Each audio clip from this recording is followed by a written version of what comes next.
We keep talking of how Salah and Casemiro are washed in the Premier League. But then there are some people who we call Starboys who are more washed than them in terms of watch rate or whatever it's called, or watch percentage. Bruh. Like we look at Bukayo Saka and Phil Foden. Those guys were destined to be legends. But then if we look at it right now, it's kinda looking messy because they are underperforming. Right? Because if we define Starboy, a Starboy is someone who is a rising star who will live up to the potential. But then right now we just say them as what established senior professional football players. Right? Cap.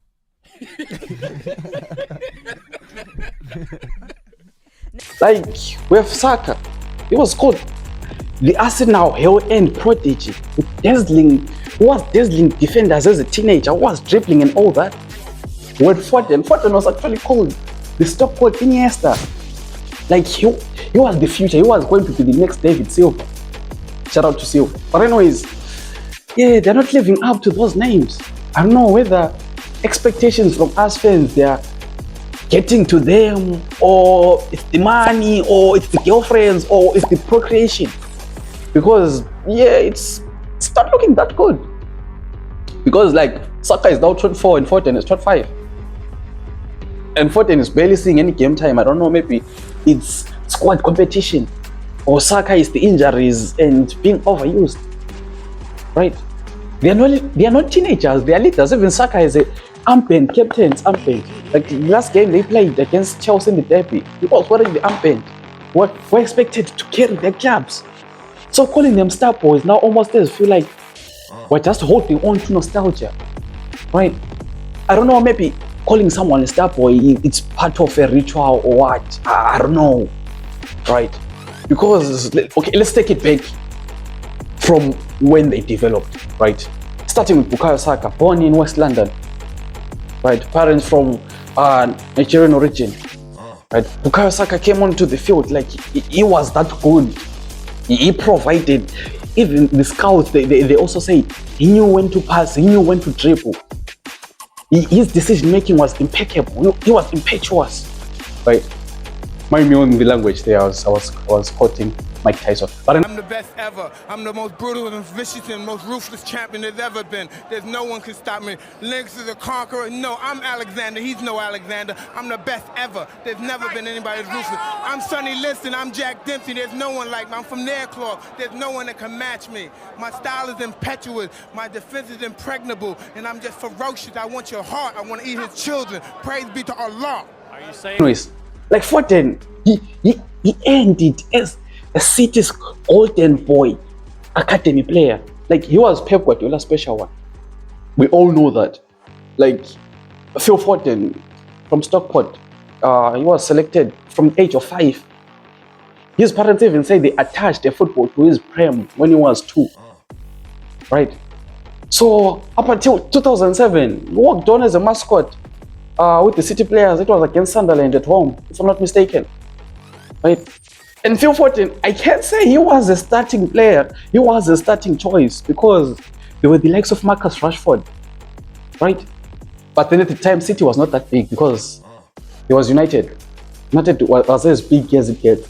So he chose Man United. Right? So they ended up going for the 5-year-olds. The likes of Phil Foden's brother, Callum, whatever his name is. Right? But then they saw that there was something lacking. They needed someone who was more techy, someone who was more skilled. And then they saw Foden. I don't know, he was too young. Maybe 3-year-olds in the UK, they kick the ball very well. But yeah, man, put it in the comments if they do that. Right? So, yeah, man. Yeah, like, they didn't come from good backgrounds. Like, for Saka, he was denied by his idol. Imagine you're coming up as a footballer and then your idol denies you. He says, now you'll not reach that greatness. Right? And to put more head to the pain, he missed a penalty in the final against Italy. Donnarumma saved the penalty, the final penalty, which gave Italy the Euros. And up until this day, the English keep on saying it's coming home.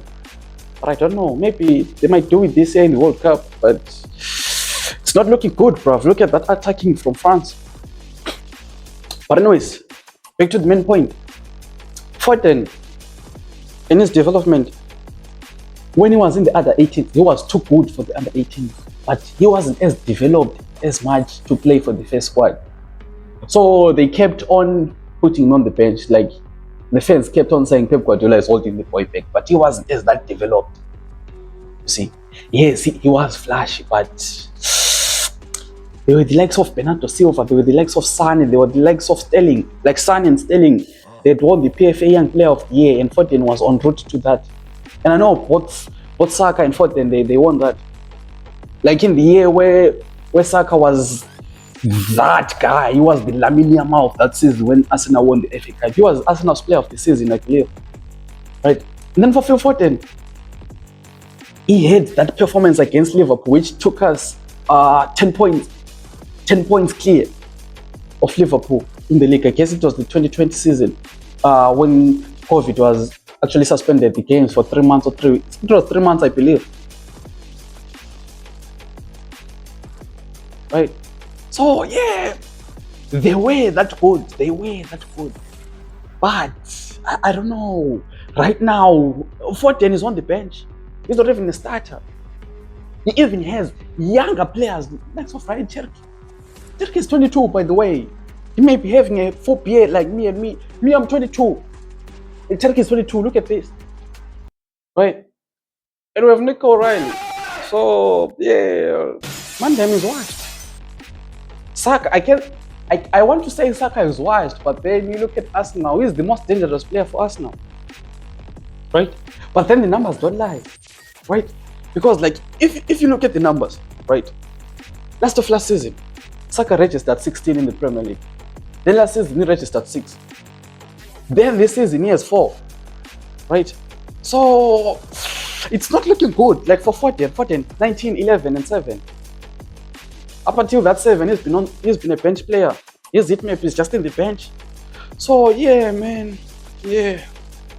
They both peaked 2 seasons ago, and since that their output has dropped. But then there are reasons why their output has dropped. Like for Phil Foden, man, it's squad competition. Like they are better players. They are system players who can do it better for Pep Guardiola. Right now we need to win something, and Foden doesn't seem to have that sharpness to him, right? And then for Bukayo Saka, it's fatigue and injuries, right? Like he plays almost every game, and then that affects the player's sharpness, right? Like you look at Pedro Gonzalez from Spain. Remember when he was 18, he was playing for the Spain national team. Up until we started with these injuries, and then shout out to him, he just got back like to his prime right now. Possibly the greatest midfielder in the world right now, right? And then you look at system football. When they were brought up, they were known as flary footballs because like in today's mathematical football, being disciplined sometimes makes you less magical, right? The dribbling has decreased. It's all about winning duels, being physical, and all that. You see? And then there's the expectation game. Fans, we expect too much. Like, he misplaces a pass. He didn't do that. He didn't score 2 goals more than that guy. He is washed and all that. Yes, they are washed, but the expectations may be too high. You see? And then, yeah, the new generation may be stealing their crown. Like, they may be stealing the Starboy crown because those guys, they are star men now, right? Like from your end in us now, let's look at it. There's Ethan Nwaneri, right? Although he's now in Marseille, but he was hyped as the next heavy-end prodigy. You know, speaking of Miles Lewis Kelly, do you know how old they were going for Miles Lewis Kelly when they won against us, like at the Emirates? They scored 5. And he even did the Haaland celebration.